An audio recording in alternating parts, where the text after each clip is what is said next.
এরা যুবক, আজকে তুমি কি পরিমাণ গুনাহ করো, তোমার মধ্যে অনুভূতি নাই। গুনাহটা কেমন করে ক্ষমা করানো যায়, কেমন কইরা মালিকের দরবারে ফিরে যাও। আল্লাহর নবীর একজন সাহাবী হযরতে সালাবা রাদিয়াল্লাহু তাআলা আনহু, মাত্র 16 বছরের একজন কিশোর। আমার নবী সালাবারে বড় আদর করতেন, নবী সালাবারে বড় ভালোবাসতেন, নবী সালাবারে এই পরিমাণ আদর করতেন। নবী সালাবার মাধ্যমে অনেক খেদমত নিতেন।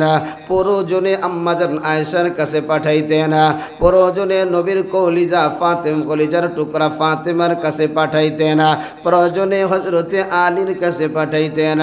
সালাবাকে আমার নবী এত আদর করতেন, এত ভালোবাসতেন। আমার নবী বিভিন্ন ধরনের বাজাই সদর সালাবার দিয়ে করাইতেন। একদিন নবী আমার বলেন, সালাবা কিছু টাকা নিয়ে যাও, মদিনার বাজার থেকে কিছু বাজার করে নিয়ে আসো। হযরতে সালাবা বাজার করিয়া নবীর দরবারের দিকে যখন সালাবা আস্তে আস্তে করে ফিরে আসে, নবীর দরবারের দিকে ফিরে আসতে আসতে হঠাৎ কইরা হযরতে সালাবার নজর একটা বাড়ির গোসলখানার দিকে যখন যায়, সালাবা যখন নজরটা দেয়, এমন সময় বাতাসে গোসলখানার পর্দাটা সরাইয়া দেয়। হযরতে সালাবা তাকাইয়া দেখে রে, একজন বেগানা মহিলা ওই জায়গায় গোসল করে। হযরতে সালাবা অনিচ্ছাকৃত ভাবে এই জায়গায় তাকায়া গেছে। সালাবা যখন বেগানা মহিলার দিকে তাকাইছে, তখন সালাবার জেহেনের মধ্যে কোরআনের একটা আয়াত চলে আসছে, আলাম ইয়ালাম বিআন্নাল্লাহা ইয়ারা।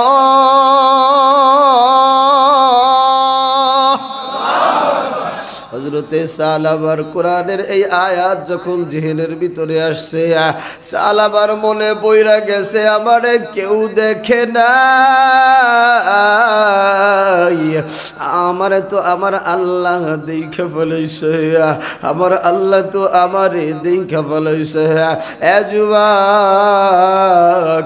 বেগানা মহিলার দিকে নবীর সাহাবী ইচ্ছা কইরা তাকায় নাই, অনিচ্ছাকৃত তাকায় ফেলার পর নবীর সাহাবার দিল ভাঙ্গা কান্নার আওয়াজ।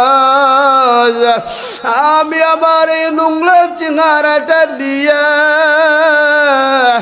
আমি মায়ার নবীর দরবারে যাব না, কারণ আমার নজরটা বেগানা মহিলার দিকে পইরা গেছে, আমার জিনার গুনাহ হয়ে গেছে। আল্লাহ তো নবীর আয়াত নাজিল করে জানা দিবে, আমার নবীর দিকে আমি কেমন করে তাকাব? নোংরা চেহারাটা নিয়ে আমি আমার নবীর দিকে যাব না। সালাবা এবার কান্না করে আর বলে, দয়ার মালিক, আমি অন্যায় করেছি, আমাকে ক্ষমা করে দাও। কান্না করতে করতে করতে করতে মদিনার পাশে বিশাল একটা পাহাড় আছে, আল্লাহর বান্দা ওই পাহাড়ের দিকে উঠা, ওই পাহাড়ে কান্নার আওয়াজ। ওদিক দিয়ে একদিন যায়, দুই দিন যায়, মায়ার নবীর দরবারে সালাবা নাই। নবী আমার বলেন, ওমর আমার সালাবা কই? বলে, নবী গো, সালাবাকে তো আমরাও খুঁজে পাই না। এমন করতে করতে 30 দিন চলে যায়। নবী আমার বলেন, ওমর ও সালমান, তাড়াতাড়ি তোমরা দুইজন চলিয়া যাও, আমার সালাবা আমার দরবারে নিয়ে আসো। পুরা মদিনা তন্ন তন্ন করে খুঁজতে খুঁজতে 39 দিন পার হয়ে যায়। 39 দিনে একটা পাহাড় হযরতে ওমরের নজরে আসে। ওই পাহাড়ে আস্তে আস্তে কইরা ওইটা দেখে কিছু রাখালদেরকে ডাক দিয়া কয়, ও রাখাল ভাই, সালাবা নামে কাউরে তোমরা চেনুনি? রাখাল ডাক দিয়া কয়, ভাই এমন কোন মানুষকে তো আমরা চিনি না, তবে আজকে প্রায় 40 দিনের মতো হয়ে যায়। রাত্র যখন গভীর হয় এই পাহাড় থেকে এত জোরে কান্নার আওয়াজ। আল্লাহ আমি গুনাহগার, আমি পাপী, আমি নিমুখ হারাম, আমার তুমি মাফ করে দাও। 40 দিন আমরা রাত্রে ঘুমাইতে পারি না। হযরতে ওমর বলেন, তার আর কি জানো? বলে ওই পাহাড়ের চূড়া থেকে সকাল 10টার দিকে আমাদের এই দিকে একটু সকালে নাইমা আইসা আমরা কিছু খাবার দেই, একটু দুধ খাবার দেই। আল্লাহর বান্দা দুধটাকে পান করে আর কান্না করে, ভাই আমার জন্য দোয়া কইরো, আল্লাহ যেন আমারে মাফ করে দেয়। কান্না করতে করতে আবার পাহাড়ের দিকে চলিয়া যায়। হযরতে ওমর চিন্তা করলেন, এত বড় পাহাড়ে কই আমরা খুঁজব, আমরা এই জায়গায় বইসা যাই। পরের দিন সালাবা সামান্য একটু দুধ খাওয়ার জন্য যখন নিচে আসে, আসার পরে তাকায় দেখে হযরতে ওমর রে দেখা সালাবার কান্নার আওয়াজ। ও সালাবা ওমর রে ডাক দিয়া কয়, ওমর নবীর কাছে মনে হয় আমার বিরুদ্ধে আয়াত নাজিল হয়ে গেছে।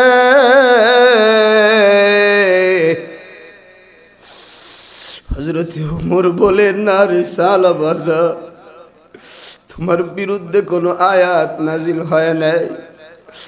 সালাবা চলো রে নবীর দরবারে যাই। সালাবা বলে, ওমর আমি গুনাহ নিয়ে নবীর দরবারে দাঁড়াইতে পারবো না, আমার নাপাক চেহারা আমি নবীরই দেখাবো না। হযরতে ওমর তাকায় দেখে সালাবা শুকায়া চিকুন হয়ে গেছে। হযরতে সালাবাকে ওমর এবং সালমান দইরা নিয়া আমার মায়ার নবীর দরবারে হাজির। আমার মায়ার নবী সালাবারে দেখা একটা দিন থাকতে পারে না। নবী ডাক দিয়া কয়, সালাবা এতদিন কইছিলা?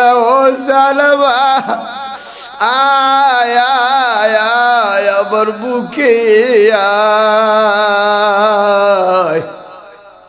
হযরতে সালাবা নবীর বুকে আসার পর সালাবাকে নবীর উরুর উপরে আমার নবী শুয়া।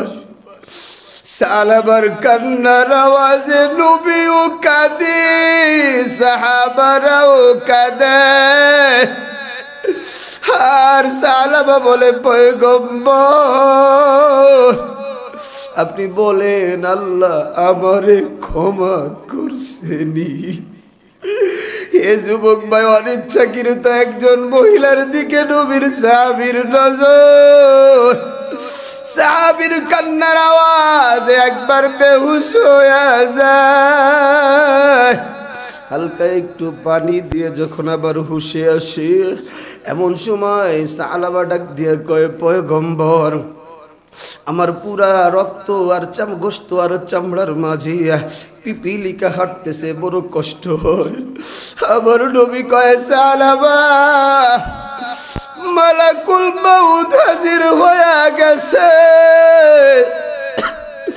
তাড়াতাড়ি কালিমায়ে শাহাদাত পড়ো রে সালাবা, শাহাদাত পড়ো। হযরতে সালাবা কালিমা পড়তে পড়তে দুনিয়ার জমিন থেকে বিদায়।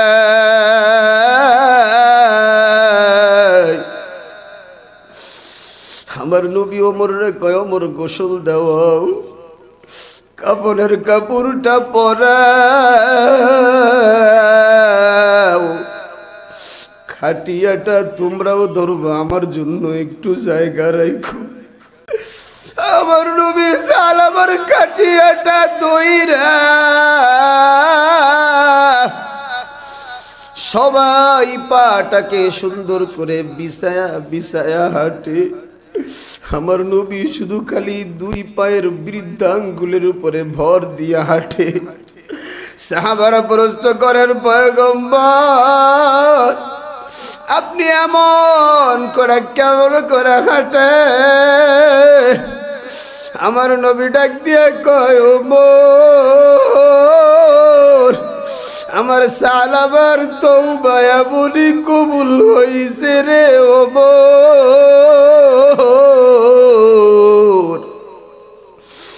গোটা জমিনে সালাবার জানাজায় শরীক হওয়ার জন্য আসমান থেকে হাজার হাজার ফেরেশতা জমিনে নাইবে গেছে। এ ওমর আমি কই পা দেব? যে জায়গায় পা দিতে যাই ওই জায়গায় তো আমি আল্লাহর ফেরেশতাকে দেখি।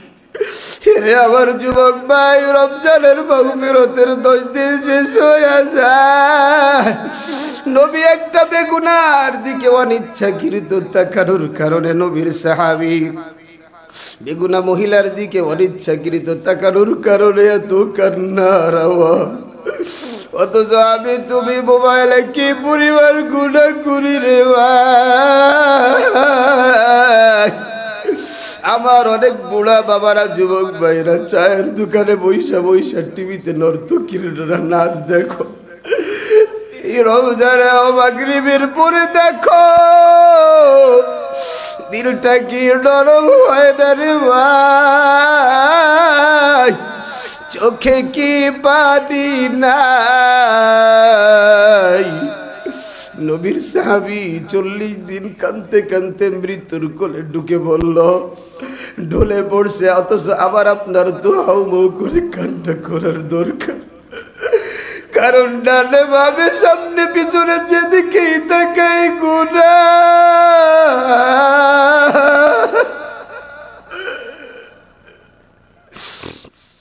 আর গুনাহ। এই মাগফিরাতের মধ্যেও যদি আল্লাহ তোমার আমারে মাফ না করে রে ভাই,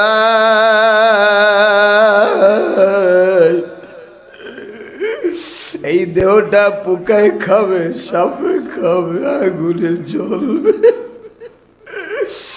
এই দেহের কোনো দাম নাই রে ভাই, এখনো সময় আছে। দেহের মধ্যে প্রাণ পাখিটা আসে, একটু মালিকের পাগল হয়ে যাও, আল্লাহর দরবারে একটু ক্ষমা চাও। আল্লাহ বড় ক্ষমাশীল, আল্লাহ বড় ক্ষমাশীল। হে যুবক ভাই, ওয়াদা কইরা নে আর কোনদিন গুনাহ করবি না রে ভাই। ও আমার বুড়া বাবা, আর কোনদিন গুনাহ করবেন না, কারণ কখনকার ডাক চলে আসে কেউ জানে না। আল্লাহ আপনি দেখেন আপনার পাগলের কেমনে কাঁদতে রে আল্লাহ। কেউ না দেখলে হয়তো আপনি দেখেন, এই কান্নাটা একমাত্র আপনার জন্য, আপনার ভয়ে রে আল্লাহ। আমাদের সবাইকে আপনি মাফ করে আমাদের সবাইকে আপনি দামি জান্নাতি বানায় দেন, পড়ি আমিন। এজন্য যুবক ভাই, বাকি যে কয়েকটা দিন আছে আপনাদের পায়ে আমি হাত দিয়ে বলি, আরে এলাই খেলায় কাটেন না ভাই, এলাই খেলায় কাটেন না ভাই। নিজের গুনাহগুলো স্মরণ করে ভাই দোয়া করেন ভাই। আত্মীয় স্বজন মারা গেছে, তার রূহগুলো আজকে আপনার দ্বারে দ্বারে যায়, কবরে কান্নার রুল পড়ে গেছে যে আবার রমজান শেষ হয়ে যাবে, আবার ওদেরকে জাহান্নামের শাস্তি দাও। একটু পাগল হয় কাঁদেন ভাই। আজকে ফিলিস্তিন আমার মা বোনেরা যেভাবে শাহাদাত বরণ করতেছে, তাদের স্বাধীনতার জন্য কাঁদেন ভাই। ইসরায়েলকে আল্লাহ তুমি ধ্বংস করে দাও, ইসরায়েলের পণ্যগুলো আর খাইয়েন না ভাই, আর খাইয়েন না। আর কেমনে বললে আপনারা বুঝবেন ভাই? এরপরেও আপনারা দোকানগুলোতে কোকা-কোলা, সেভেন আপ, পেপসি এগুলো রাখেন, একটু কষ্ট লাগে না ভাই? তুমি কোকা-কোলা খাও না, তুমি তোমার মুসলমান ভাইয়ের রক্ত খাও, রক্ত।